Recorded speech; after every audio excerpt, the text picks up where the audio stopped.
Hi you guys, today I'm going to show you how to make my gluten-free chocolate fudge bundt cake. Talk about chocolatey and fudgy. If you love chocolate, anything, you have got to make this. It's such a simple cake, but it is deep and dark and chocolatey, and it's got this amazing fudgy glaze that's poured all over top. It's incredible. So let's get into it. One thing I can't stress enough is to really prepare your pan because you don't want it to stick in there. And 9 times out of 10, if you don't prepare it ahead of time, it's going to stick. And you really want those beautiful, elaborate designs to come through in your finished cake. So I always like to butter and flour mine, and I'm just using my gluten-free all-purpose flour blend here. And I'm just shaking out the excess onto a sheet of parchment, and then I'll put it right back in my bucket so none will be lost. And this is just a way to ensure that your cake comes out really looking great. So in our mixer bowl, we've got butter, and we're going to add a little bit of vanilla and get that going. My butter is pretty soft right now, so I don't have to worry about beating it up ahead of time. And then I'm going to add my granulated sugar. And we'll let this cream for a couple of minutes. 2 to 3 minutes is all you really need. Now we can add in the eggs. There's 3 of them, so we'll do one at a time and mix in between until each one is done.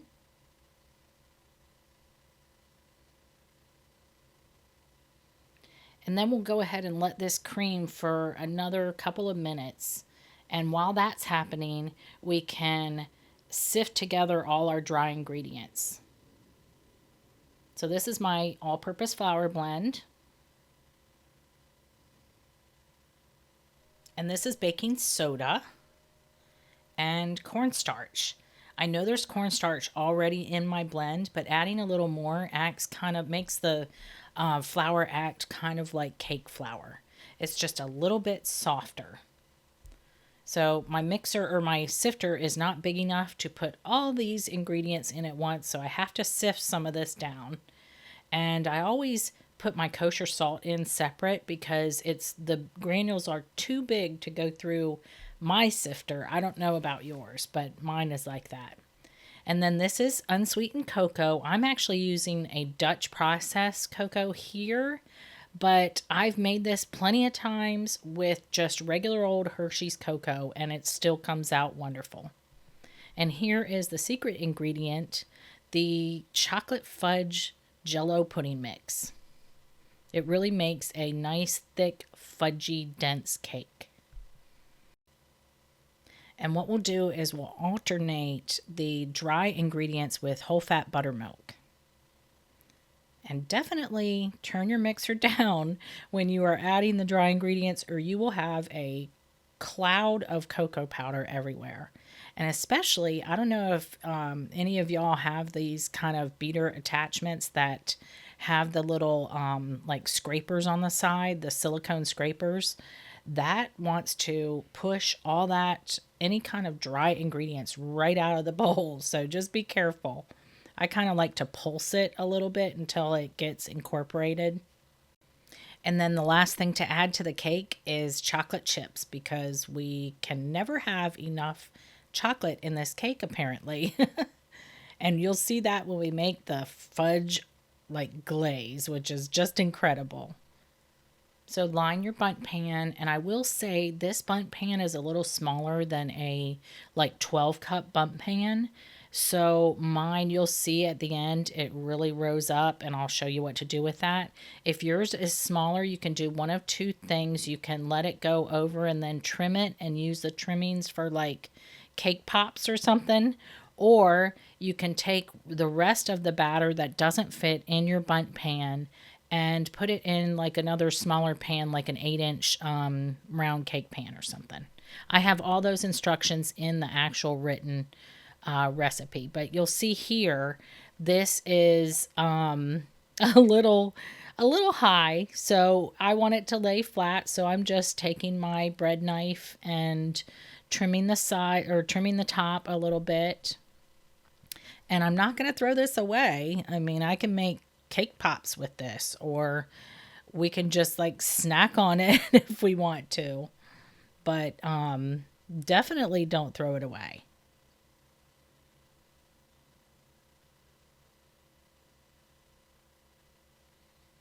And then once you've got all that leveled, flip it over. Now this has been in the pan, out of the oven and in the pan for 30 minutes.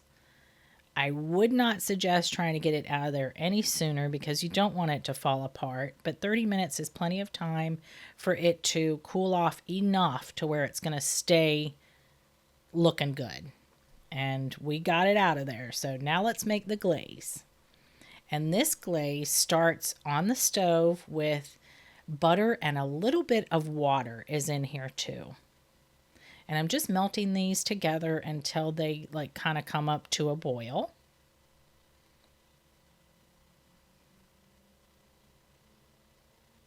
And then I'm going to dump in a mixture of powdered sugar and cocoa powder that I've sifted together. You can either sift them or you can just whisk them together, because they're gonna, the whisk and the heat will take care of any lumps. But look at this deep, dark chocolate fudgy goodness. It looks so good. And I'm adding a little bit of heavy cream to this too, just to thin it out slightly so it'll be perfect for pouring over the top of the cake. And as you can see, this is so dark because I'm using that Dutch process cocoa again. But like I said, I've made this plenty of times using just regular old Hershey's cocoa, and it still comes out wonderful. And then just take this glaze and pour to your heart's content over the top and let it just cascade down the sides as much as you want. This is really more than what you'll need. So you can put it in the fridge. You can put it in like a little container and put it in the fridge. You can eat it with ice cream or use it on some other cake or whatever. I kind of go back through a little bit and make sure that everything is well coated. And that's it to this cake. It is so fudgy, you guys. I mean, just look at how fudgy this is. And there's a little bit of my extra glaze on the side because when I cut it and the glaze was still warm, it kind of oozed out of the middle a little bit. And I mean, it's almost like a lava cake at that point, but this is just... If you are a chocolate lover, you will absolutely love it. Enjoy.